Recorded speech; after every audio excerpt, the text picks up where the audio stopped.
Oh, okay. So trying to soak it in. But who's counting? Or teachers. How are you, sir? I saw him. He's here. He's here. He's here. He's sitting behind. Oh, he's by Bob. I didn't see him. Oh, the email. I am non-stop. These are different stickers. Okay.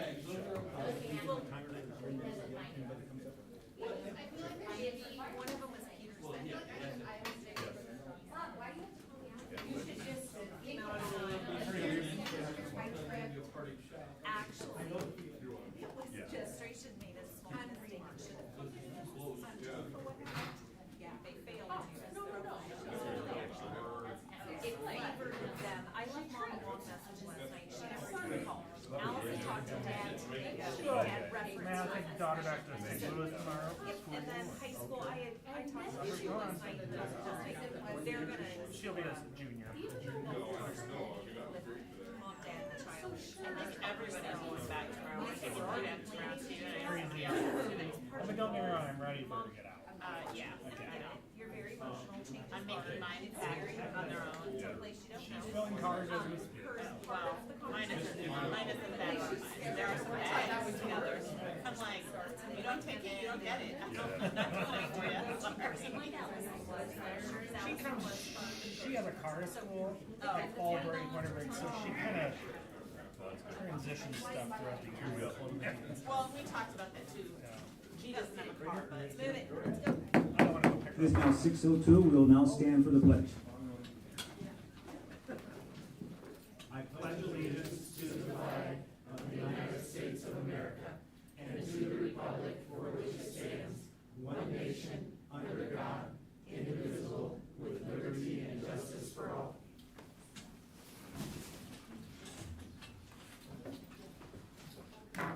Do we have a motion to approve the agenda? So moved. We've been moved in second. Roll call, please. Director Castro? Yes. Director Champion? Yes. Director Frecking? Yes. Director Larkin? Director Lynch? Yeah, well, I mean, they have to separate. I mean, Yes. you look like you wanted to say something. Yeah, you guys got moving really fast, Director No, Castro. We caught an error in the July 31st minute. Was it July 31st? If I remember the date correctly, David's name was inadvertently, accidentally left out, and we just need to update the minutes to. I would revise my motion to reflect that. Actually, let's just take care of that at the consent agenda. Okay, perfect. Motion stands as is, and I vote yes. Director McGivern? Yes. Director Smithson? Yes. Motion carried 601. That takes it to 3.01. Would anybody in the audience like to approach the podium? Speak to the podium, speak to the board. Please check in with the secretary before you speak for your correction of your name and address. Remember, you're limited to 3 minutes, and we don't discuss personal employees or their job performances. Seeing none, we'll move on. That takes us to 3.02, Board Shared Communication. We'll begin with Director Champion. I will just pass tonight. No, I'm just saying, appreciate all the hard work that I'm sure has been done over the summer getting ready for the school year. Excited for the school year. It's hard to say goodbye to summer, but I just want to say a big thank you and encouragement to all the teachers and staff throughout our district and getting prepared and ready. And I hope the school year goes well. And other than that, I hope everybody had a good summer and enjoy that last little bit left for those that still have some. Director Lynch. Here's to a great 24-25. Director Frecking. Yeah, kind of echo what Brian said, to all the secretaries, custodial staff, Kurt's crew down at the bus barn, coaches, everybody that was working hard this summer, keeping everything running, administration too, and welcome back to everybody also. Director Smithson. I echo everyone else. I know there's been a lot of hard work done over the summer with planning and all kinds of other things that happen that if they weren't done, the school year wouldn't go well. So thank you to everyone who's worked over the summer. And equally, I share all the thoughts that were just made about all the hard work that was done over the summer. We appreciate everything that everyone has done. Looking forward to a successful start of our 24-25 school year, and I know it will be well done. That takes us to 3.03, BEA report. They are not with us tonight. They are unable to be here. Seeing none, that takes us Couple of days of summer. to 3.04, BESA report. We are just flying right along tonight. Good evening. After a summer of relative quiet in the buildings, August 1st hit us fast and furious. As I said to Christy earlier this week, it's great to see staff back in the buildings, but zowies, it got busy really fast. It will be great to welcome back all of our building staff members on Friday, and we're looking forward to our students coming back on the 23rd. Buckle up, the 24-25 school year is here. Shout outs. My apologies, I did not get that shout out form sent out after the last board meeting as I promised, but central admin directors and building administrators have an email with the form currently in their inbox. We appreciate the opportunity to recognize our classified staff at each board meeting. While BESA represents pairs and secretaries, we do want to take this opportunity to recognize classified staff members across the district, so please feel free to nominate any classified staff you see or hear about doing great things. I want to start off the shout outs with one for BHS. We don't have time to highlight all of the things that make this staff member special, and we are very blessed to have him as part of the BCSD team. BHS Principal Christy Kleppe would like to recognize District Carpenter Steve Meyerman. Steve exemplifies dedication and commitment. He has worked countless hours to ensure the new spaces and renovated spaces at BHS will be ready for open house. He has done this in addition to the countless projects he has district-wide. Anytime you run into Steve in the building, he has a smile on his face, and I don't think the word no is part of his vocabulary. He finds a way and makes a way to get all of the things done that need done, even when time isn't on his side. And I can't echo this enough. Steve has been a godsend to the district this summer. I don't think he's been home. I also want to take a moment and thank the board for the opportunity to present each meeting. As we attend conferences during the year, the subject of board meetings comes up frequently, and we are the envy of many locals across the state because of the opportunity that we're given to speak at each meeting. It's not something that happens statewide, and for the locals that don't get this opportunity, they are so incredibly envious of the fact that we get the opportunity to speak to you guys at every meeting. So I'd like to thank you for that for all 3 units. Thank you. Thank you, that's good to hear, thank you. That takes it to 3.05, superintendent's report. I wish I was going to be as succinct as you all, but it's been a busy summer, as each of you have alluded to, and so I want to make sure we highlight and celebrate that. So as our families and staff get ready to wind down their well-deserved time off, if they're still out having those last-minute adventures, please make sure they're sharing them with our Director of Communications. It's been fun to see where everybody's been and all that they have done to make memories this summer. So this week we welcomed 22 new certified staff. They have had the opportunity to participate in 3 of their 4 days of differentiated professional learning. I had the privilege of kicking off New Teacher Orientation Week, mainly because Jamie hates icebreakers, and I was the default, but no. They were a great group. Walked them through our strategic plan, a little bit of background on our district.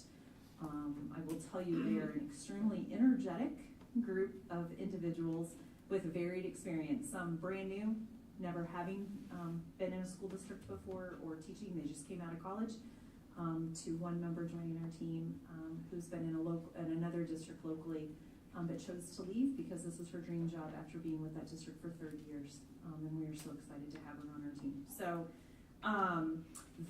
tomorrow morning, our new certified team members and district administrators will have the opportunity to celebrate all new teachers in the city of Bettendorf at the annual New Teacher Breakfast that our city supports and hosts each year. We'll be at the Family Museum. I want to take an opportunity to say thank you to Mayor Gallagher, Kim Kidwell and the Family Museum staff, and Heidi for their support and hospitality in this event. It's just a really special morning where we get to honor, celebrate, and welcome all new teachers. This year, I believe new staff from Rivermont will be there, PD, Bettendorf, and I don't believe our Lord's colleagues can join us, but they would have the opportunity if they were able. And we're excited to welcome all staff back this Friday. It is hard to believe that summer is winding down. They will kick off their week of professional learning Friday, And I know our district and building leaders have worked hard this summer to prepare a very robust menu of differentiated professional learning opportunities for staff. So, couple events next week. Please mark your calendars and join us. Elementary Unpack Your Backpack kicks off welcoming our families back into the buildings on August 21st at 5 o'clock at each elementary building. Middle school will host their open house on that same evening on the 21st from 6 to 8. Our annual Bett Community Expo Makers Market, Food Truck Fest, and Spirit Showcase, along with high school is doing in conjunction, in collaboration, a activities spirit fair. So like an activities fair, so that families can learn about all of the amazing co-curricular activities our high school has. And that came from feedback from this board as well as our community. And so grateful that they were able to pull this off this year and add to our overall community expo. They also will host their open house and new student orientation on the 22nd. And the boosters always have a big display of spirit wear on sale in the Commons that same night. So come out, there'll be food trucks, there'll be that swag to buy. You can learn all about things in our community as well as wonderful activities happening in our school sites. So, lots of things that we will be focusing on in the 24-25 school year, but a couple I'm going to highlight either because of recent legislation that's been put into place by the state, or a lot of local attention, either locally, nationally, or at the state from a media perspective. And the first piece, as I was working with Director Castro this week, is around cell phones. So as any of you know, if you followed the news in our community and the newspaper, as well if you followed anything at the state level or nationally, there's just been a lot of conversations around cell phone use in public schools. What should that look like? Should they be banned altogether? You know. And so as I've worked with my colleagues across the state, everybody's in a little bit different place. Some are piloting programs where they're completely banned, not allowed to have access to them during the school day, to they have maybe less rigorous policy. We as a district currently have a very clear off and away cell phone policy. Middle school and high school a year ago really worked closely over last summer to align their practice and their policy around that, so there was consistency. And there's clearly delineated consequences when students fail to follow the rules. Our goal as a district is to continue to evaluate our policies and practices and work through focus groups, some potential surveying of all stakeholders, including staff, parents, guardians, community members, working with our board around what should this look like in our district. Do we warrant any changes? Do we not? What is that going to look like? But I don't, as a superintendent and talking with staff over the summer and talking to some of our board, I would be remiss if we didn't work with stakeholders in different ways to get some feedback. And so part of our work with SIAC this year, our School Improvement Advisory Committee, as well as our Parent Executive Council, will also be to get input around this topic. I know for some, they're very passionate about it. We want to make sure that cell phones don't interfere with learning, but we also want to make sure, just like we do in other arenas, that we prepare students for their next chapter when they move on from our district, and how do they become responsible consumers and users of cell phones. And so at the end of the day, we will work to continue to solicit feedback to guide what our policies and practices look like. But no decisions have been made for Bettendorf Community School District. We will continue to follow what's in our family handbook, which is off and away. They're not to, unless directed by a teacher for an instructional purpose, cell phones are expected to be off in the classrooms. And there are consequences if they should not adhere to those policies. So I was asked to kind of talk about that, but that is definitely an initiative and a focus, one of ours for the school year. The other piece that we'll be digging into was some work with different stakeholders across the district. We did some kickoff work today is around chronic absenteeism in regards to students. Senate File 2435, unless I transposed the number, but I don't think I did, was passed in this most recent legislative session, and there's some really strong updated guidelines and changes to that piece. It will also become a piece that we are measured on in terms of our Iowa performance profile. And so we have already, over the last couple years, really dug into our practices, looked at what the research is saying in terms of how do we re-engage students who are struggling to get to school or stay in school. How do we support families? What does that look like? And so our teams at the different buildings have really done some great work to lay the foundation for this. And we are gonna look at our current policies around chronic absenteeism and truancy, look at what the legislative updates have been and make some changes. We just literally on Friday, I believe, or was it Monday, Jamie? It was Monday that we received the guidance from the state in terms of attendance codes and what we're now supposed to use. So a week before school starts, we're having to adjust, all school districts in Iowa, and we're not alone. So we'll work through that as we always do, and we will be compliant with the law. But we also want to make sure that as we're doing this work and focusing in on this, at the end of the day, there is a symptom or a reason why our students aren't getting to school. And what does that look like and why? So how do we support them so we can get them re-engaged? When you're in school, you're gonna learn. And so that is another big focus of our teams this year.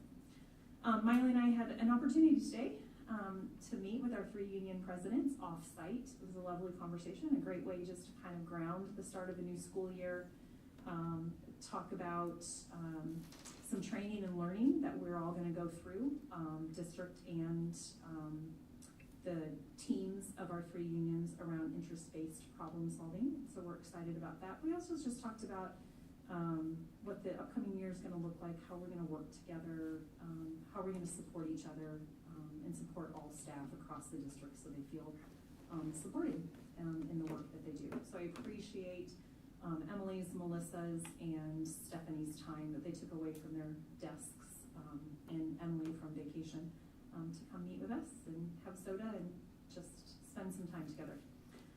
Thanks to all of our staff who've put countless, as many of you have already said, countless hours in the summer to assure our buildings are ready to go for the school year.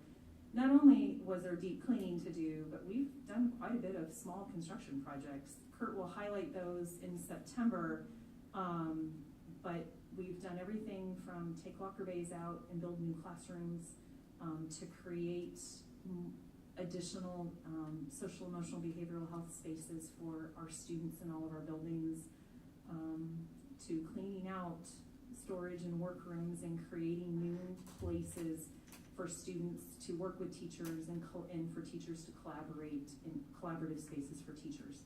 So it has been an extremely busy summer. Carpet's been put down, walls have been painted, and so I really want to give a shout out to those teams, and our maintenance and operation, our custodians, as well as our building leaders and secretaries who spent hours at their desks and in their buildings just preparing. Also, for those of you that are around on Monday, August 2nd of Labor Day weekend, don't forget about Run with Carl. It is an important event that our Bettendorf Community Schools Foundation sponsors, along with the PD Foundation, with the proceeds benefiting students and staff in both districts. It's a fun event. You're done relatively early on that Monday morning. They're always looking for volunteers to help that day, and they're always looking for people to walk and run, either the 5 mile or the 5K. So consider that.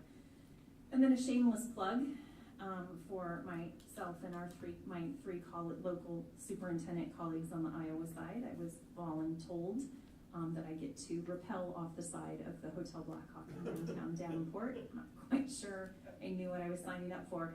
But it is a tremendous cause for Big Brothers Big Sisters, and we as a team have raised enough money to rappel off the side. I'm not sure if I'm happy about that or not, but I'm looking forward to engaging in that with my colleagues. We hope to rappel around 9:30 on August 24th, so if you're out looking for a really fun thing to watch, me screaming as I rappel down 11 stories, and come out in the morning of August 24th. But I also want to thank those out there in our community who have generously supported all of us in their donations, because ultimately it is about supporting a tremendous nonprofit in our community, Big Brothers and Big Sisters. And so, What? Just think of it as your altitude training for the run with Carl. Is that what it is? My altitude training, yeah. As Decker said, if I can do it, you can. He said, I don't know, made some comment that he screamed and closed his eyes, so I can do that too. So we'll see what it looks like. It won't be pretty, but I will make it. So, anyway, thank you, that's my report. Thank you, Dr. Morris. That takes us to 4.01, approval of consent agenda. Do I have a motion? I move we approve the consent agenda with the one minor change noted earlier, that David Farmer's name was inadvertently left off the July 31st minutes. Second that. Been moved and seconded. Roll call, please. Director Champion? Yes. Director Fracking? Yes. Director Larkin? Director Lynch? Yes. Director McGivern? Yes. Director Smithson? Yes. Director Castro? Yes. Motion carried 601. Okay, that brings us to 5.01, information action, first and final read of board policies. Do I have, I will make a motion for 5.01, approve the policies listed below as presented for first and final read. Second. Thank you, Ryan. it's been moved and seconded. Roll call, please. Or do we need some I'm discussion? sorry. Discussion. Yeah, moved and I don't have seconded. any. Discussion. I don't think I. I just want to make sure I was nobody watching did. the clock. We're gonna be done by 8 o'clock. I have two comments to make. Please. Sorry, Paul. Firstly, you know I don't like doing policies on one read only. Come However, on. it was explained to me earlier why there was need to do this, and I'm comfortable with us doing that today. Thank you. Secondly, I want to say, I think there's some real improvement in making it clear that we treat our staff with esteem and trust, and I thank you for that. Welcome. We concur. What Dr. Lynch is referring to is the employee travel policy and regulation. The current regulation, until if you approve tonight with the updated one, was a bit cumbersome.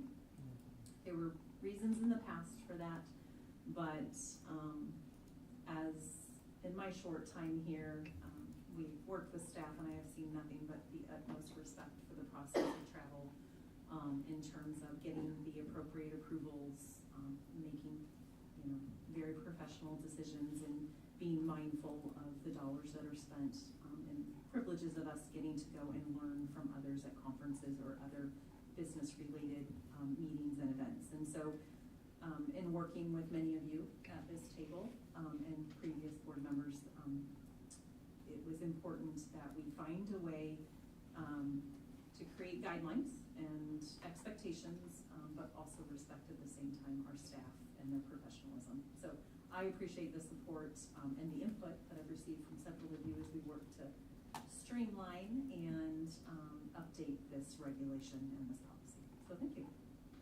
Just one side note on that. You previously, our 4.401-7R1 was an 11-page travel policy. At the time it was written, it was suitable for the times that we were in at that time, but when you see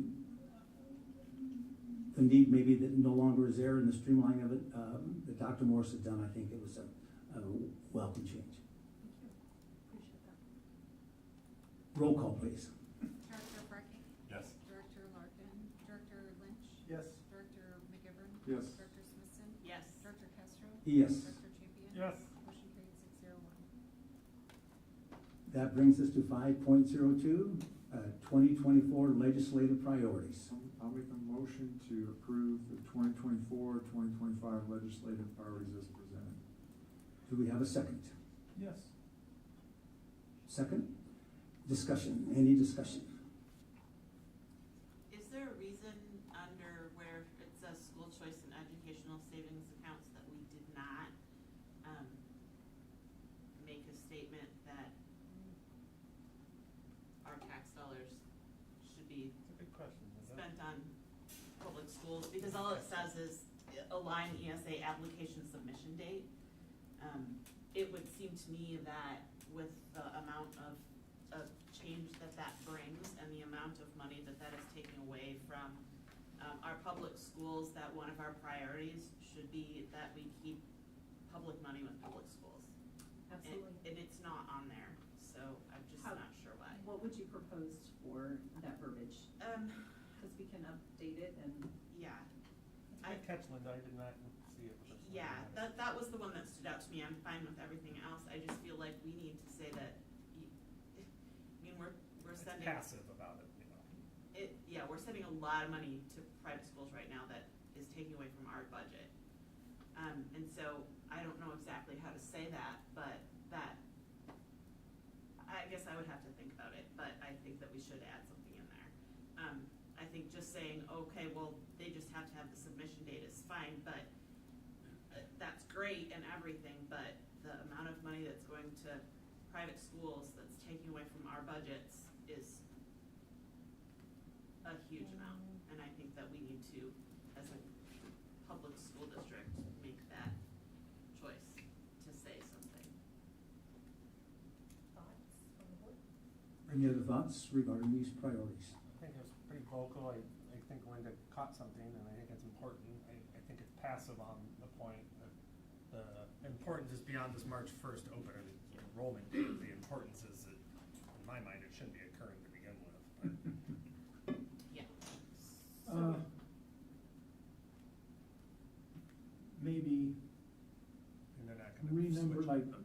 stick Linda's point in as number 4 and renumber 4 and 5 as 5 and 6. Sort of, first of all, really, public money should go to public schools. And that's, I think, the way you put it, and that's succinct. Just, and it doesn't even need a bullet point under it. I guess the difference is, a little bit of realism, it's not gonna change this That's legislative what I was- session. No, it's not gonna change this And- legislative session, but if we don't say anything, True. we're also No, just not saying anything. I'm good with having both pieces Yeah. there. So if I'm hearing correctly, just wanna make sure, because I can make the updates after, even if you proceed to approve this evening. Number 4 would be modified to a new statement to the effect of public dollars should remain with public schools. So- Could it also work into a bullet point under 1, pre-K-12 school funding? Yes, Mhm. absolutely. It does fit in there. It fits perfectly in there, A yeah. bullet point, I think a statement like preserve funding or public funding to public schools or something. Just a question of if you wanted to get lost in the details or stand out on this. Well, I think you stepped in something, Richard, when you said it's not going to change, and I'm a realist about that, but I agree there needs to be something said about it. And I don't think it's lost in the details, I think it really actually belongs in that And section. you're right, it does go under that pre-K-12 school funding. Okay. So, to David, or is it related to this, or? I would agree with, yes, the pre-K-12 funding, and I would made, what's the board's feeling, do you want it as bullet point number 1? Yeah, I would Or put it as number bullet- 1. That's a good point. You know, you can still reorder your bullet points here to make your points of. It's a simple solution, isn't it? Yeah. Yep. Okay, so, just checking for understanding. Under number 1, for bullet point 1, something to the effect, I'll work on wordsmithing. Preserve public funding for public schools. I think simple and, yes. It's nothing direct. Right. Yeah, okay. Short and sweet. Does that sound, but, did I hear I it can correctly? live with that. Okay, thank you, appreciate that input. Good catch, Linda. So who made the motion? Ryan. And Are who you- seconded it? I think I seconded it. Are you good having your motion reflect this Yeah, addition? fine. So am I. Good. Roll call, please. Director Larkin, Director Lynch, Yes? Director McGivern, Yes? Director Smithson, Yes. Director Castro, Yes. Director Champion. Yes. Director Frecky. Yes. Motion carried 6-0. That brings us to 5.03, Bentonville Middle School Addition and Renovation Design Team. Do I have a motion? I would make a motion to approve 5.03, approve Bray Architects for professional design services for Bentonville Middle School addition and renovation, schematic design and design development for a fixed fee of $800,000. Do we have a second? Yes. It's been moved and seconded. Any discussion? Thank you. I believe Kurt's gonna provide some background. Sir? You like that? Let me see. It almost hurts my eyeballs. Looks like we've got some finance projections. So we got a lot of documents in front of us. We will, let me back up to where we left off at the last board meeting. So, last board meeting, we presented one option for middle school that, did not require us to seek a general obligation bond to fund. So we took this back to our, bond council, I guess, not lawyers or whatever. Matt Gillespie with Piper Sandler, who's presented to the board in the past, because one of the requests was we'd like to see the additional financial information for this project before we move forward at all. So that is the 8.5 by 11 packet you see here that is not stapled. We'll get to that in a second. The other two sheets were the other request that was made relative to moving forward. So this colorful Christmas-like looking sheet here is just a heat map of the facility condition of various building systems all across the district. So there's 5 categories across the top, and then there's subcategories across that. Exterior envelope, interior finishes, indoor environment, meaning HVAC systems, electrical systems, plumbing systems, and grounds. Within, underneath each of those subcategories, I put in the typical lifespan for each of those systems, and then what a replacement cost and what the units of that might be. So for instance, for a roof, you expect 20 to 30 years of life out of it, and the replacement cost is $45 a square foot. 5 years ago, that would have been $25 a square foot, if that's any indication of where the inflation has taken us. And so the colors, green meaning good condition, yellow meaning monitor the condition, meaning we need to start thinking about our plan to replace it, but it doesn't have to be on the cycle just yet, maybe. And then red is we're at the end of our life, and if we don't already have a plan in place to replace that, we probably need to be. So the good thing, and this is all based on my summation of where our systems stand. You could look at any one of these things. Let's take the fine arts multi-purpose room and the flooring. I had that as a green. The teachers could say, I don't think so. I don't think that's the case, but it doesn't need replaced yet, so that's why it's a green.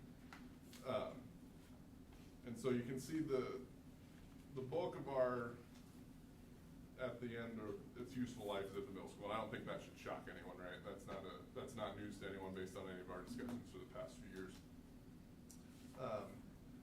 High school, we do have a little bit of work to do as far as roofing, but we know that.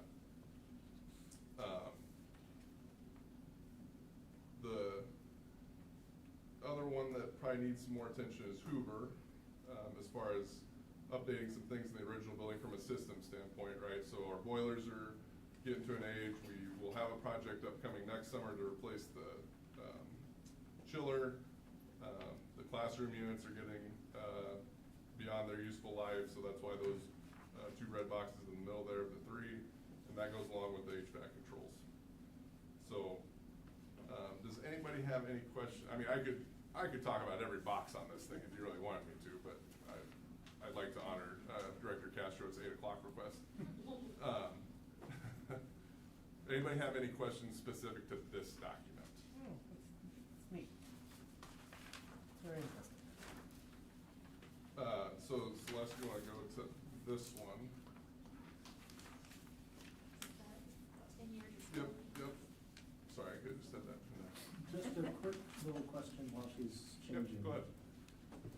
Red means we need to think about in the next 1 to X years. I would say 1 to 3, maybe 5, depending on what the system is. Yellow would be then like 3 to 8 probably, and then green is beyond that. So this document, I think some of you may have seen this in the past in different variations. I couldn't say that definitively though. So this is our 10-year deferred maintenance plan. you can see we're not, our base year is 21, 22, so we could add 2 years to the end. Anything beyond 5 years is a little bit of a gamble. One, because things can fail quicker than you think they are, and then the costs beyond 5 years are, I mean, nobody knew the roofs were gonna cost what they are 5 years ago now. But you can see this breaks out, so in theory, as we look at the high school, we've got, I don't know, 10 replaced roof just listed under the high school. So that's all taking care of those yellow boxes on the other sheet. So that once we get through, it looks like the last one is in 2029, 30, theoretically those boxes would all go to green. You see in the middle school, we've still got the roof on the original building for $3.6 million over 3 years. Trying to think what other highlights there are. Hoover, we've got a cost for replacing the classroom HVAC units, about $750,000. We do have about $400,000 in to replace the boilers in 25, 26. So again, we could talk about each of these individually if you wanted to. And to be honest, every year we update this annually. Some stuff gets dragged down a year, some stuff gets dragged down 2 years because we look at it and we say, hey, you know, it's actually still got some life left in it, or we did this service to it, which replaced this pump, which made this gonna last a little longer. So it's very much a living document. As I sit here today and I come back to you within 6 months, it might shift a little bit even then. Any questions on that before I hopefully begin to tie this presentation together? This wasn't just produced to show to us. There's We're working off of this. Yeah. There's okay. Now, if you want to go to this packet, and pardon me, I'm gonna go grab mine that has my notes on it. So this is the financial projections from Piper Sandler. One of the discussions we had was the other options we looked at for middle school required us to go for a GO bond. And I think the general consensus was we didn't feel comfortable trying to fund a project that large that we weren't sure we were gonna be able to make all the way without voter approval. So happy to report the option we presented at the last board meeting does not need any general obligation bond to complete. According to Piper Sandler's projections, we can do 3 bond issuances in 2025, 26, and 27, which lines up roughly with the phases for the project. They show us going for bonds of $10 million in 25, $18.3 million in 26, and $10 million in 27. Matt noted if we stay at the 10 million or under threshold, they can be bank qualified bonds, which means we get a little bit better rate on them. We could go bond for the whole thing at once, but there's just multiple, as David's shaking his head here, there's multiple strategies you can utilize, and ultimately when we move forward, we'll have a deeper discussion on what makes more sense and what's best fiscally for the district. Any questions so far on that part? So you flip to the next page, and this shows the next 3 pages just show the payback for the 3 different bonds. The important thing to note for the Series 2025, which would be the first one we'd offer, that issuance does pay off the 2018 bond just to meet bond test requirements. Pay off or refund? He used the phrase pay off. Okay. But again, we will But likely that have means more in meetings. effect that out of the 10 million, it's closer to 6.5 that's available for construction costs in that first bond issuance. It looks like it's 3.3, but it's paying off the 2018 bond.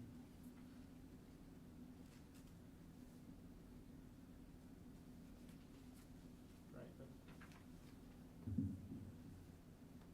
That's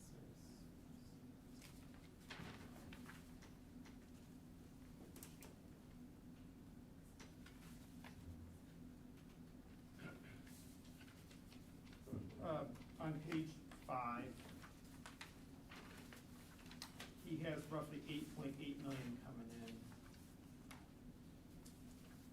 Yeah, if you look, and I'm assuming that's for the project, the project itself, so. Yeah, that's Not the 3.3, so, That's the 27 shows, right?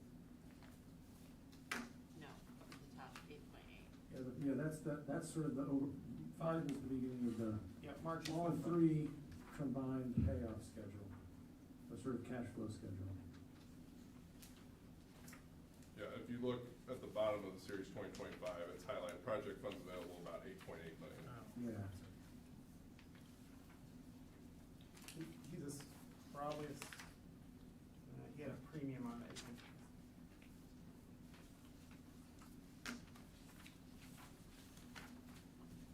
And your phase one cost, back on page 1, was 9.1 million for phase 1. So you're matching up pretty close. So these series on page 2, 3, and 4 represent the cost of the bond that we would take out in those given years Correct. for this particular project to cover these 4 phases ultimately? Correct. Okay. Correct. And then, I apologize, you'd said, was there a page, did you say basically where the investment shows the cost savings that we achieve? Did I catch that? Is that right? Or did you say that somewhere? Or, you mentioned it 3 million or something like that. Well, that's the amount that's getting paid off of the outstanding 2018 bond. Right. It looks like as I'm looking Oh, here, I I see see. that, There's I an see that I on the see. on the 26 series, not the 25. Oh, I see series. what you're talking about, the 3.3 right there on page 3. Okay, so that's addition, that's where we get to the 18.3, the 26. Yeah. So his email said one thing, but his notes in the thing said another. Well, I guess it's like, we could take on the additional 10 initially without paying them off, but then we need to pay them off to be able to have the Right. funding capacity to do the next round. Correct. And that was the discussion we'd had initially with them way back when, you have a better interest rate on the 2018, 2019 bonds, and so you Hold hate to on kind to of them pay as long those as off and possible. then take on newer debt that's a higher interest rate, but we have to meet certain requirements within our capacities. So if we can push it off 1 year, we win, but we can't push it off longer. Correct. Okay, if you go to, and I apologize, this is gonna be real interesting, this sheet that turns sideways here, the, estimated sales tax and Pebble cash flow, so, we'll work a little bit here from left to right in the columns, so the saved revenues, again, that's the penny sales tax from the state, I think everybody here understands that. We projected conservatively, a loss of 40 students per year up to 2028. And so that's reflected within the, income for that. The PEPAL revenues, and then they also assume a 1.5% growth, on the sales tax revenue from the state. The PEPAL revenues are property taxes, and this cash flow shows that over the whole, if you scroll all the way to the end, we would have to renew PEPAL, the voted PEPAL twice over the life of this. The numbers here show a 3% growth annually just for the PEPAL, income. So then the When did we last do the voter renewal? Do you remember off the top of your head? 22, I believe. Yeah, it was So 22. 32 is when it has to be renewed. Yep. The next 3 columns are the hypothetical debt service payments for the 3 bonds. And then the 4th one there, funds used to make the 2018 sales tax bonds, those are existing bond payments. The next one is where we start to get into the expenditures. So the orange boxes are existing projects that are going on, totaling just under 7.8 million, so that includes Edison and other items that are currently in the process of being constructed, sadly. Which boxes are those current, I just got. The orange box here, It says A next to it, right here. yep, I want it, thank you. I can understand where the sheets are confusing. No, I was kind of, my brain went off kilter. Thank you. So the A column, right there, those, are other project costs, and those totals, if you wanna match it up, cause I did it right before the meeting, line up with the bottom of this sheet. So that's showing that we can do all these projects and still bond out for this project. That's probably the most important takeaway here. Right, so that we can still, Take care of our current buildings. right, we can take care of these buildings according to this schedule, take out the bonds, and still have the Correct. money to do middle. Yep. Okay. And so then, I'm gonna skip the interest and reserve offset columns. If you really wanna talk about those, we can at another time. So then the column with the green lines in it, that is our cash on hand, you know, basically our cash flow, right? So when you flip through that, that gets kinda low at different points, once the project's done, but we do hover somewhere between the 2.5 to 3 million, maybe up to 4 or 5, depends on those other projects that we're doing. And you typically notice, I think on the, if I line up here, the July 1st number for each year is typically the lowest, like in 2030, it's down to just under $10,000. That's not actually how that would go, because we're not just spending, you know, almost 4.5 million in one shot right ahead of that. That's gonna be spaced out ahead of time. So we'll manage that cash flow as we get to that point. They're just doing a one-time, cost offset to represent our needs. So then if you go, and I apologize, I think it's on the second page of this sheet. So where our sheet runs out, he then moves over, and he's just showing, he shows, negatives about 6.5 million, 6,575,000. That's the number he's plugged in. That's the number we would have available that year to do any project. Likely we'll have maintenance projects because our plan doesn't go out that far, but we would have those funds available. And so when you look at the rest of this all the way down that column, that's future funds available for any other needs that would come about. We just can't bond against that because we don't have the capacity to. I shudder saying this number, but he said it in his email, and I want to do him justice. All told, we would have $260 million to spend, but that's going out to 2050. And we'd wanna try and pay those off before that, correct? Yes. Okay. He makes it sound so rosy sometimes. So, any questions on any of that? And again, this is just a brief overview that I'm giving you. Once we actually decide to move forward with the financing part, we'll have a much more detailed discussion, because there are strategies the board will have to decide on in terms of what we wanna go with.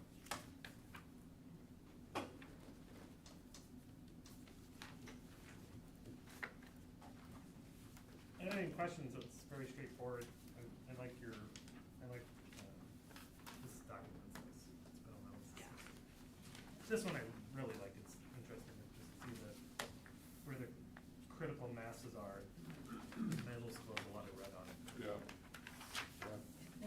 Which means that this investment is sort of offsetting Oh, yeah. other monies that would have to be spent on it. Right. Correct. It's nice to get added this one off of here. Yeah.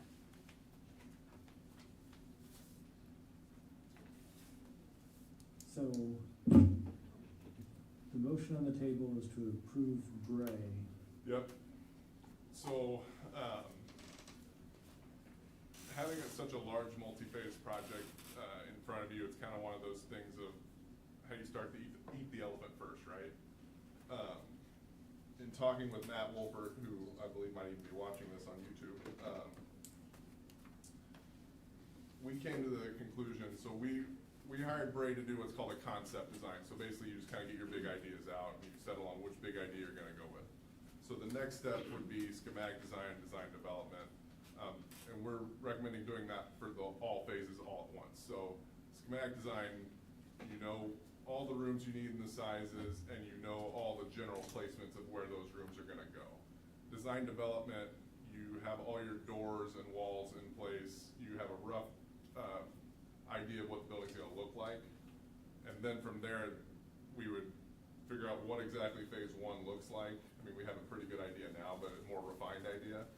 And then you move into construction documents and bidding and all that stuff. So the 800,000 covers all the phases, and then our next cost with them would be whatever their fee would be for the first phase, but we would credit some of what that 800,000 is because they've already expended, you know, manpower, to get us to that point. It'd be pretty hard to just do this in phases when it occurred between moving like building systems and then you're gonna end up problems where you all of a sudden you do is. Yeah, we The really second need, you realize you put something in the way or. right, we really need to understand the whole picture to a higher degree, and that'll help us even make more decisions about what phases make more sense. I mean, I think we're all in agreement, putting an addition on the back corner makes a logical first phase, but then it's the subsequent phases and how does that all tie together? What, was the $800,000 fee included in the 33.5 estimate? I believe so, yeah. Okay. It should have been all inclusive. That was all inclusive, including the architectural Yeah. design fee.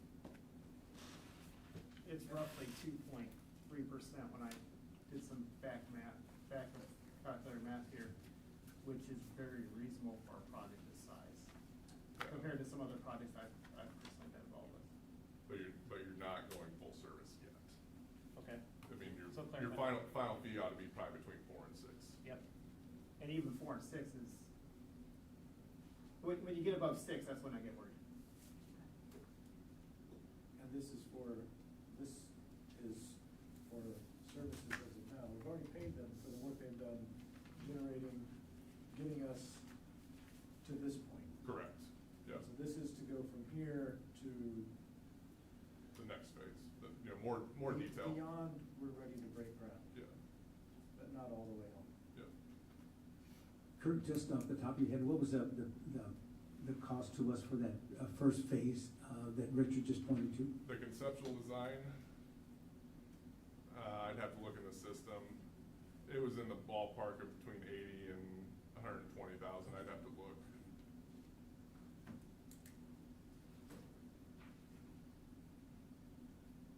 The architectural fee we paid to get the 3 different Yes, designs that we yes. whittled down, it's close to, I think it was around $110,000. Okay.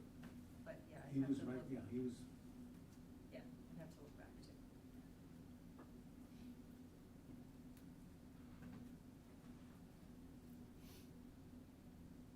But I'm hearing from our treasurer that this is a reasonable number. Could you speak into the microphone so we hear that, Hearing Richard? from our treasurer that this is a reasonable number. With what's been presented, yeah. And my sense from our prior conversations is, now that we know, as we've just been shown, that it is financially feasible using SAVE and public funds exclusively, this vote is essentially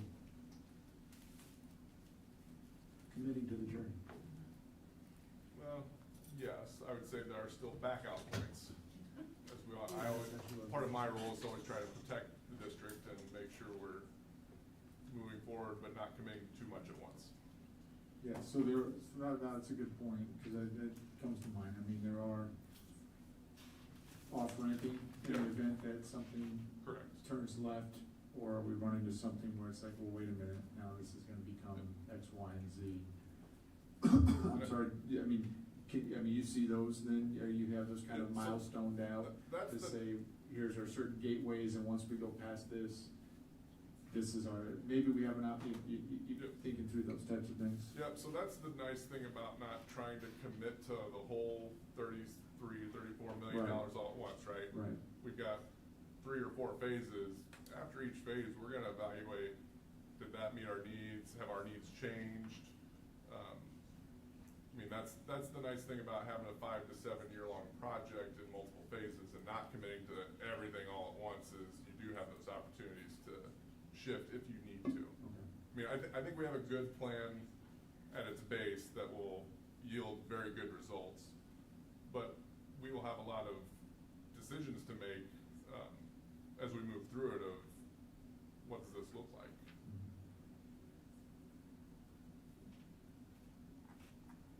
Any other questions?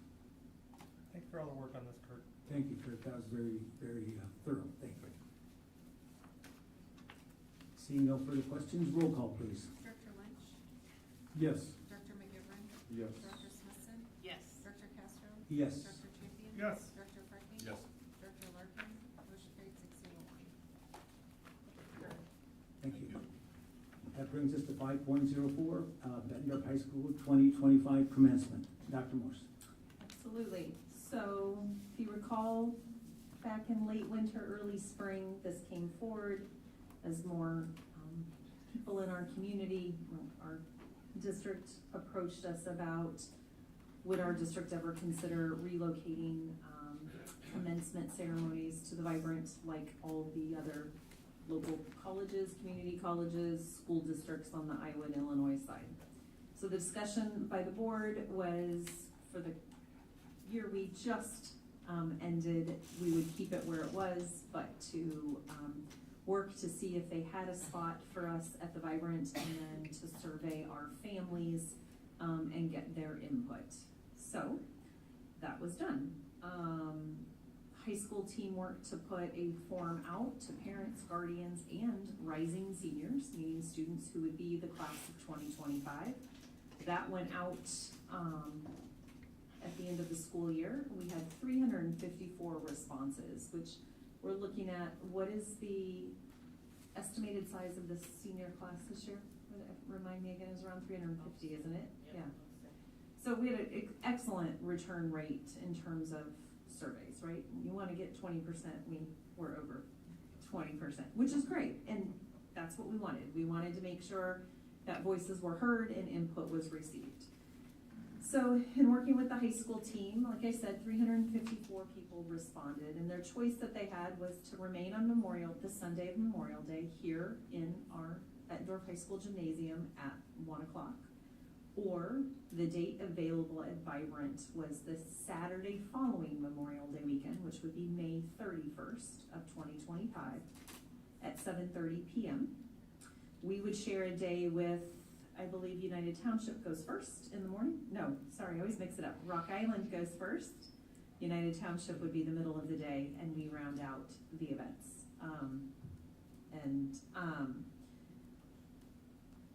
So in terms of the responses, 38.4% of those 354 that responded, so 38.4% selected Sunday of Memorial Day weekend here at the high school, 61.6% selected Saturday, May 31st. With that kind of spread, 2/3 versus a third, we moved forward to work with the Vibrant over the summer. It took a little bit of time in terms of securing a contract, reviewing that contract, getting the date and time penciled in. And so what is before you tonight is the contract for your consideration and approval. One of the pieces I think that would be advantageous this year is because the 23rd, which we are not allowed to start school in the state of Iowa until the 23rd or after, is on a Friday, it's later than it has been in past years. And so in its current form, if we graduated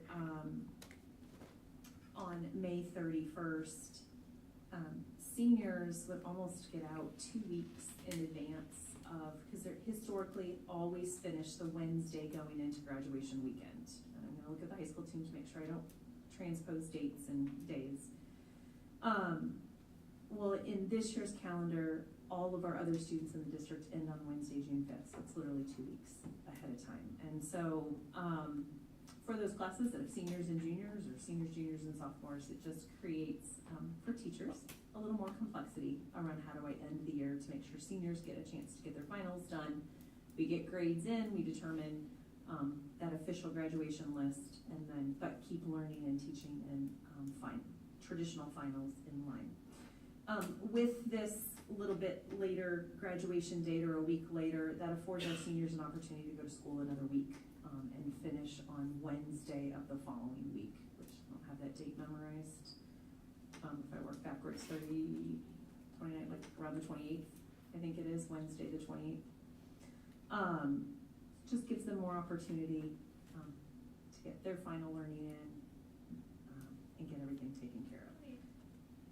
The other piece, I know there was concerns, there's been a long-standing tradition of having it in our gym, but we also know that families, not all family members sometimes are able to be in the gym to witness their loved ones walking across the stage. It is a lot on our staff in terms of setup, in terms of breaking down after graduation. The high school team is literally working nonstop, going into that weekend and all weekend. So there are some advantages to being over at the Vibrant, right? You have their staff, they have the security staff in place, they have the staff that helps you find your parking, that gets you in, gets you seated, you're in, you're out, and there's very minimal setup in terms of our staff's part. It was interesting, I was at Rotary today, I felt like kind of a celebrity, because I usually, go in and you're talk with people, but today it was, so when's that graduation coming before the board? When are we gonna make a decision? Please tell me they're gonna vote for it. Please tell us we're moving to the Vibrant. And it was just interesting that the feedback I received at Rotary today. They were excited to see this was on the agenda. They were excited to see that the board was considering finding a venue that could accommodate all of the family and friends that would want to celebrate students who are going through graduation. So, I believe I covered the background you had asked me to cover. Yeah, just one further thing, Dr. Morse, since it's kind of a totally different environment and students like to have the graduation pictures taken in kind of a Bettendorf scenario, how are we accommodating that? I don't know that we've talked those exact details. We've got some large banners that have our bulldog on it and have Bett on it that could be taken down there for setup. What I also heard from families as we were going through this process is you also now have the river and what that brings in terms of photo opportunities, and always stopping by the high school if you want to get your picture in front of the VHS sign. I do know one district in particular, one of their traditions was a balloon arch in their school colors that was very important to them. As a matter of fact, I walked through that balloon arch. And they still carry that tradition. They just took that and relocated over when they moved over to the Vibrant Center years ago. So we can, and we can work with their teams over there in terms of different tech packages as well, to make it to bring our uniqueness to it. And we would just have to think about what that looks like. Now that we've had the report from Dr. Morse, could we have the motion, please? Any questions? Any discussion, Paul? What do we? We gotta get the We gotta get the motion. Oh, sorry, I thought we did get the motion. You should Gotta get the start motion. earlier. My bad. Do we have a I'll motion, make a please? motion to approve the contract with the Vibrant for Bettendorf High School 2025 commencement. Second.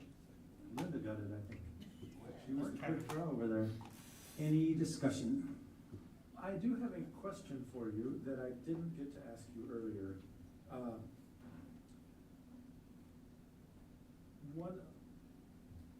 I think it makes a lot of sense. I mean, you've outlined there's a number of pros. It seems like the community by and large is in favor of the move. The staff concerns, sort of the demands on staff time and energy over that weekend, that's an ongoing benefit. We don't know what the calendar's gonna do, so, but I think having fewer non-senior days is good for the seniors and good for everybody else. And I think that seems to be a long-term good of moving that a little bit later. Can we know at this point, several years out, what the graduation date would be? Yes, we can work with that. Right now, we would be that first, the slot we have now could be ours ongoing, so that first Saturday after Memorial Day weekend. Sometimes it'll be May, sometimes it'll be June, depending on how that falls. Like last year, that Saturday was June 1st. Yes. The other piece, there was Sunday of Memorial Day weekend that was available. It was the night slot, but there was a caveat to it because Moline had traditionally been on that Sunday of Memorial Day weekend with Pleasant Valley and North Scott. They wanted Fridays, because that had been a long-standing tradition in their district of graduating on a Friday going into Memorial Day weekend. the Vibrant, and they're working through their contract, and because they had already been a client over there, they had first priority, indicated to them, you can have Friday. However, if we're able to book a large concert, we would shift you to Sunday, but that decision has to be made by February 1st. So for their community, February 1st was enough time to pivot from a Friday to a Sunday. Well, that would mean if we wanted that Sunday, that we could potentially be bumped out as of February. And we know in our community, having at least a year's notice, yes, a year's notice So we is commit something to our it. community wants. So we basically be committing to Saturday after Memorial Day going forward. At this time, yes, So there is a little bit of sort of stability ongoing. correct, there is. And then if something should open and someone changes, we could, if that day works better for us. And I And then I think there's potential down the line. I have not talked to the superintendents at United Township or Rock Island. I don't know, I do know, it's my understanding, and maybe it has changed, but PD and Northcott with Moline had sometimes rotated their times. 1 year I'm first, then I go to middle, then I go to the last one, and they would just rotate. My understanding is Rock Island and United Township have been pretty stable in keeping their times, but that could be a potential conversation down the line, that maybe we could get into a rotation with them. So, and not always have the 7:30 PM. I do know, as I worked with the high school team, there was some concern about that time, and we worked through that, but at that time, this is what was available. Did I answer your question? So just a couple comments, because, I mean, being a Bettendorf Bulldog and understand the tradition of being here at the high school, at the same time having been at the graduation and seeing the constraints in regards to allowing all the family and everybody seeing their student come across and get their diploma. I appreciate the comment about, and I understand that's in the details in regard to getting Bettendorf specific theme down there so that we can, for pictures and just for the environment and things like that. On that survey that was taken, you said that was a mix of the parents and the students, both? Okay, overall? Yeah, And then so- I guess I would just give a recommendation that, being that this is completely new, and obviously there's ample time now, from now to then, to plan accordingly. And I'm sure was gonna be done anyway, but just recommend or encourage kind of maybe a follow-up survey to see how that went with everything, with the logistics over there, and just so we get a vibe and feel, but understand I think what you're getting at is, let's have a consistency, because we've always had that with our school, when it's gonna be this Sunday, and this is how it's gonna go. So if that is something that we get a lot of positive feedback on, more so than negative, and that's the way to go, then it would be good to know, okay, this is when we can always assume it's gonna be over. That's it. Any other further comments? Great idea. It's been moved and seconded. Roll call, please. Director McGivern? Yes. Dr. Smithson? Yes. Dr. Castro? Yes. Dr. Champion? Yes. Dr. Furky? Yes. Director Larkin? Director Lynch? Yes. Motion carried 601. That brings us to 6.01, upcoming calendar events. You are all available to look at those as you choose to do so. I do want to point out, I recognize it is a month away, but just like I thought we had 10 to 12 weeks for summer vacation and to get planning and ready preparation, September 23rd will be here before we know it, and that meeting has been scheduled, is a Monday meeting instead of a Wednesday due to some other conflicts. So just please note that's why it's in blue. From the board's perspective, we needed to have a Monday meeting instead of a Wednesday.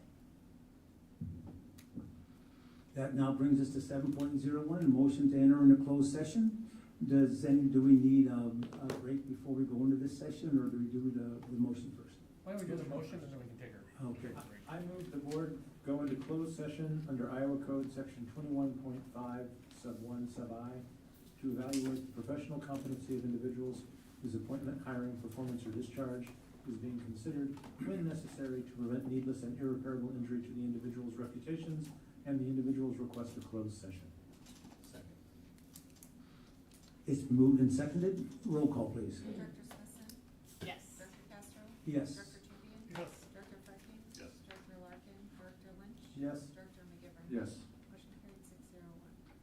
We'll now take a 5-minute